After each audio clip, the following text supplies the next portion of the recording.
and everything worked. It seemed like it had just been in a box for like 30 years or so. But I brought everything up slowly on the Variac, and everything seemed fine. The radio itself, it worked. There was one weird issue with it, but it wasn't like a big deal. This is the other 101. Notice there's no B. This is a very, very early 101. Before I take it apart and fix that issue, hopefully it's a new mic, because I forget now. It's been several months. But I'm going to get that set up probably the next few months or so. But I've been hemming and hawing over doing that display upgrade and that stability thing, but I might have to pull the trigger on that. It's really worth doing. This is a stellar, little, tiny, beautiful Yaesu radio, well engineered. By the way, with my REA broadcast AM monitor, it makes 100% modulation. It's the only race box I've ever known that does that, because it has that separate board with the AM filter in it. This deox all the plug-in board connectors and the rotary switches and stuff, and it's my best geezer radio here. I like it better than my KWM2 or anything else. Yeah, Clark was saying those things are good on AM. Actually, he's the reason I got the filter. I was looking everywhere for it. I couldn't find it. Then I found out that it was the same IF as those weird 2-meter and 6-meter radios that they made that matched the FT-101. And then I still couldn't find one, but once I knew that the IF and everything was the same as those radios, I started looking on these Japan sites for parts, and sure enough, one popped up, and it's sitting on my bench right now, wrapped in a static bag. Very good. I'd be glad to compare notes with you. Groups.io. If you search for FT-101D, I don't think you even have to join. You might join, but under files, I have all of the mods and the restoration photos and everything else that I did for the frequency stabilizer and the display replacement.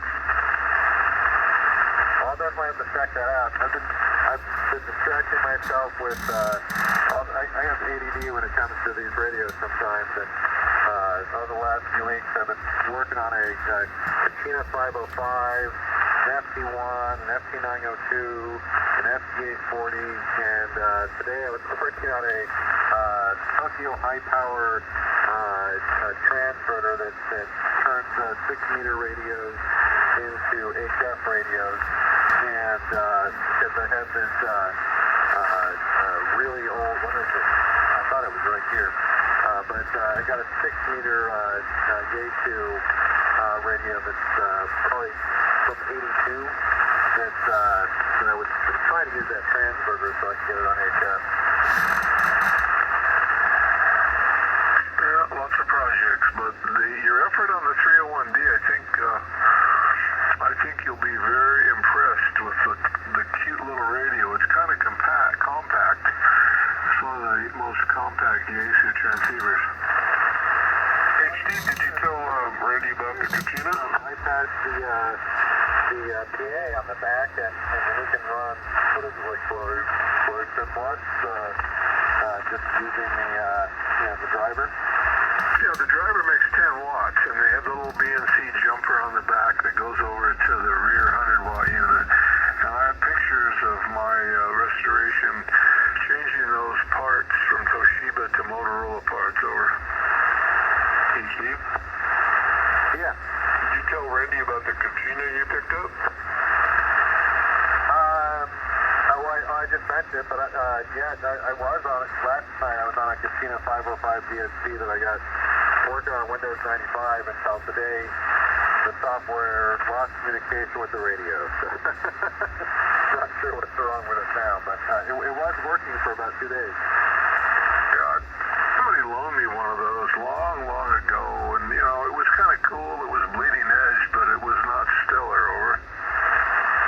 Yeah, it's a weird little rig. I tried to get it working through a virtual machine running Windows 95 because the software is all obsolete now and won't work on newer versions of Windows. Someone makes an app that'll work in Windows 11, but it doesn't access all the features. Plus it just didn't seem right. I wanted to use the original software.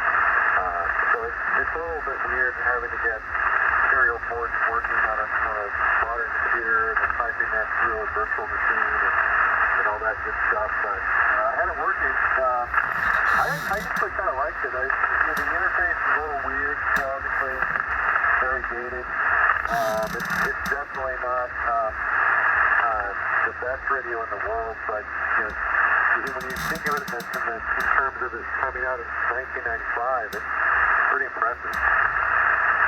Yep. I've taken the Flex 5000 to the highest level, courtesy of KE9NS, continuing to modify the source code. I got it hooked up here on 2 meters, 440, with a beautiful Ukrainian transverter for a guy in Kharkiv. Freaking Russian orcs are shelling them now, and he's a really good engineer, and his buddy in a town. Anyway, I got all